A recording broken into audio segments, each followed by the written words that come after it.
Part 2 అని చెప్పా కదా, ఇదే ఆ పార్ట్ 2.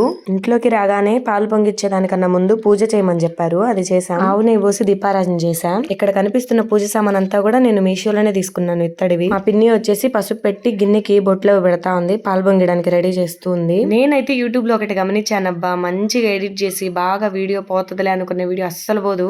ఇదేం పోతుందిలే అయినా ఏదో ఒకటి పెట్టేద్దాం అని చెప్పి పెట్టిన వీడియో అయితే చాలా వ్యూస్ పోతున్నాయి. ఎందుకంటారు, మీకు ఏమైనా తెలిస్తే కామెంట్ చేయండి. అలాగే వీడియోని చాలా మంది చూస్తున్నారబ్బా, ఒక లైక్ చేయడానికి ఎందుకు అంత బాధపడిపోతున్నారో నాకు తెలియట్లేదు. అలాగే మన ఛానల్ ని ఒక సబ్స్క్రైబ్ చేసుకోవచ్చు కదబ్బా. యూట్యూబ్ లో చాలా మంది వీడియోస్ లో చూస్తున్నాయి, మధ్య గ్యాస్ స్టవ్ మీద పొంగిస్తున్నారు కొత్తింట్లో. కానీ అలా పొంగించకూడదంట, మనం మార్బుల్స్ వేసినా సరే టైల్స్ వేసినా సరే పెట్టే పొంగించాలంట ఇంట్లో. మీ ఇద్దరు అలా కూర్చోంటే పాలు ఎవరు పొంగిస్తున్నారనే కదా మీ డౌట్. మా ఇద్దరు ఆడపడుచులు పొంగిస్తున్నారు పాలైతే బాగా పొంగాయి. ఆ కార్యక్రమం అయితే మంచిగా జరిగిపోయింది. తర్వాత పాలలో కొంచెం చక్కెర వేసి అందరికి ఇచ్చేసాం, ఇంట్లో వాళ్ళందరికీ. అసలు మేము రేకులు ఇల్లు కట్టించుకున్నామా లేకుంటే స్లాబ్ ఇల్లు కట్టించుకున్నామా అనేది నేను నెక్స్ట్ వీడియోలో చెప్తా. మీరు ఒకవేళ ఇది రేకులు ఇల్లు స్లాబ్ ఇల్లు కనిపెట్టి ఉంటే కామెంట్ చేయండి. అలాగే 1000 సబ్స్క్రైబర్స్ కి దగ్గరలో ఉన్నాం, సబ్స్క్రైబ్ చేసుకోవడం మాత్రం మర్చిపోకండి అబ్బా ప్లీజ్. వీడియో నచ్చితే ఒక లైక్ చేసి కామెంట్ చేయండి.